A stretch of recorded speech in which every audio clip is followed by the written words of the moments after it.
Week 7 in the Always Sunny in Sayreville League, and it's hard to remember a season where the standings were so close together for so long. There's one team that's got a comfortable lead, but everybody else in the league is still sort of hovering around that 4-3, 3-4 range, with a lot of the season still left to play. Anything can happen from this point on, and Week 7 is definitely evidence of that. Injuries this week, significant injury. Arian Foster went down with the Achilles for the season and potentially the career. So it's going to be interesting to see how, and it's been interesting to see how Showerhug has sort of reacted to that.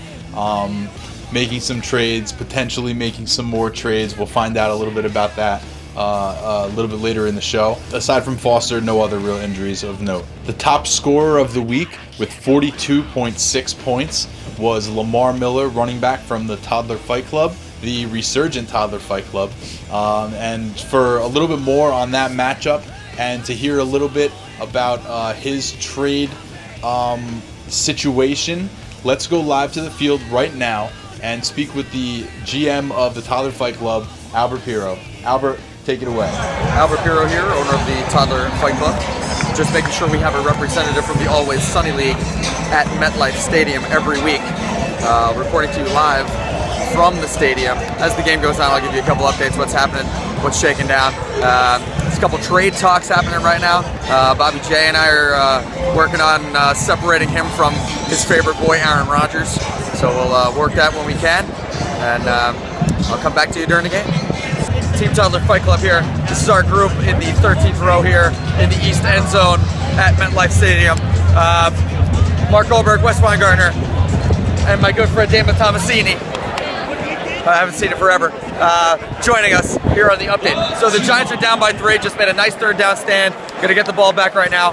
We're talking trades with Bobby J, who's really looking to deal Aaron Rodgers. I just made him a ridiculous offer. So my update for that is who's up for grabs on my team? Obviously, my boy Demaryius Thomas. Demaryius Thomas up for grabs. Chris Ivory up for grabs. And Andrew Luck all up for grabs. And the rest just played a hell of a game. They all just played a hell of a game. Started out well. You're going to have to make a pretty good offer for Lamar Miller, though, who exploded today. Absolutely. That's what the stadium looks like when the Giants score a touchdown.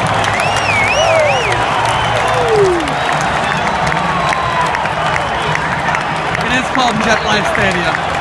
All right, so it's halftime at the game.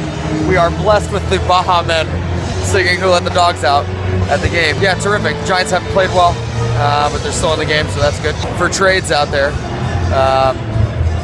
gonna try and move some pieces around a little bit. Really curious what I can get for Lamar Miller. So guys, make your offers. I really know. I know you want the guy, especially now that Philbin's gone. He is the bell cow again. Ding ding. So let me know what you think.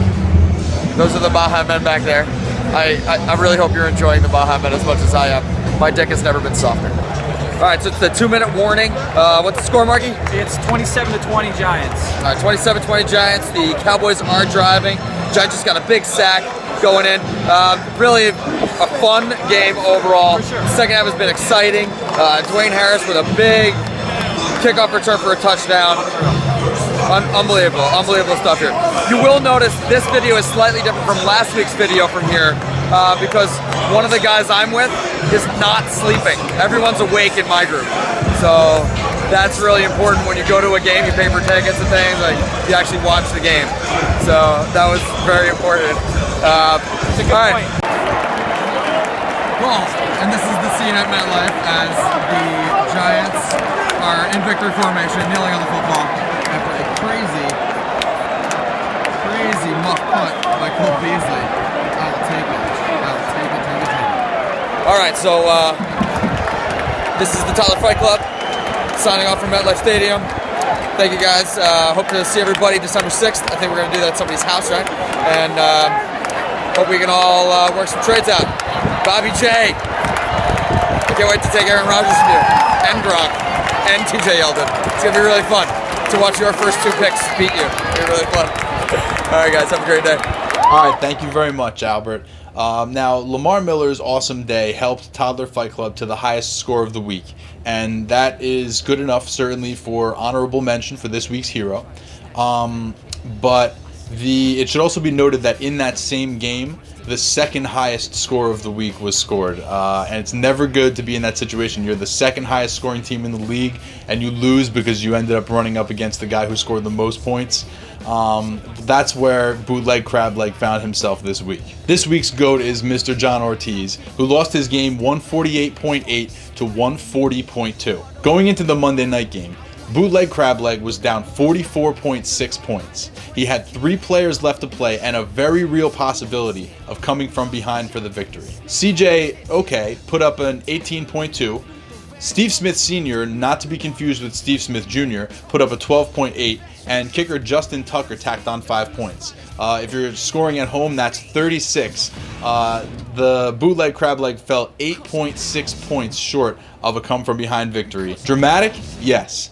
The Toddler Fight Club was admittedly on the edge of his seat right up until the end of that Arizona game, but a come-from-behind victory was not in the cards for Bootleg Crableg. Now, he had a chance to stay in the thick of the hunt, but instead falls into last place in the league. Not the division, the league. And for that, Bootleg Crableg is this week's GOAT. Okay, so now we move from the second closest game of the week, a near miss, to a team that actually got it done. The Golden Showers won their game this week in dramatic come-from-behind fashion by a score of 127.2 to 124.4, a 2.8-point victory, the closest of the week. Going into this game, the Golden Showers were in dead last place, and they were going up against the Porter Division leaders, the Gotham Rogues. Coming out of Sunday's games, the Golden Showers was trailing by 10.6 points with Justin Forsett left to play. On Monday night, Forsett scored 13.4 points to propel the Golden Showers into a 5-way tie for a wildcard spot, as the playoffs are starting to become a factor for the first time. He took down a division leader in the closest game of the week in come-from-behind fashion, and for that, the Golden Showers are this week's hero. Alright, so we already heard Toddler Fight Club's trade block a little bit earlier. And you know that last week I asked you guys to send in some videos for the trade block segment. So let's go ahead and take a look at the videos that you guys sent me in right now. This is the shower hug. I got Julio Jones for sale. I need the best running back wide receiver combo you can come up with. Let's make it happen. So okay, that was the trade block segment. The lines are open. Come one, come all. No, nobody sent me anything in, which is fine.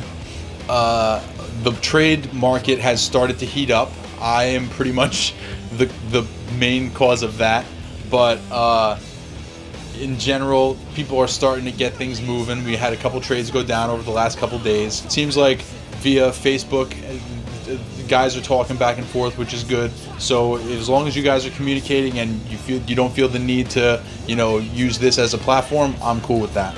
Party on, dudes. All right, guys. Key matchups. We're going to continue to focus on the 2 division leaders. The standings are kind of a mess right now, so the division leaders are the best way to go. In the number 2's division, we have the 6-1 Rusty Strombone taking on 3-4 The Moth. Now, this is an interdivisional contest. These teams only meet once a year, although they did meet twice last year. As you remember, the Rusty Strombone had the best regular season record. He had a first round bye, and in the second round of the playoffs, he played The Moth, who beat him in his only playoff game ever, and obviously went on to win the championship. The Rusty Strombone has definitely had this game circled on his calendar ever since then. It's something of a revenge game for him, so it should be very interesting to see how that game plays out. The Porter Division is led by the 4-3 Gotham Rogues, who this week take on the 2-5 Bootleg Crableg. Now, we already noted that the Bootleg Crableg is in last place, in desperate need of a win, and there's really no sweeter win than the division leader, your own division leader. So obviously Ortiz is hoping for a big win over Narkowitz this week. Alright guys, that's it. Week 7 update over. Once again, shorter update. I had nothing on my plate all summer long, and as soon as the football season hit, I had a million projects fall into my lap. I can't really say no to any of them, and of course I have the my demo reel that I'm working on as well, which I'm going to show you guys as soon as it's done. But you know, I'm working as hard as I can. Remember to set your lineups. Remember to save the date, December 6th, Sunday, especially if you're somebody who works on Sundays regularly, like for example Danny Mack, who would need to request off on that day. It's never too soon to request off, especially in that type of a work situation. So, you know, I'm just throwing that out there. I will see you guys next week where it's always sunny.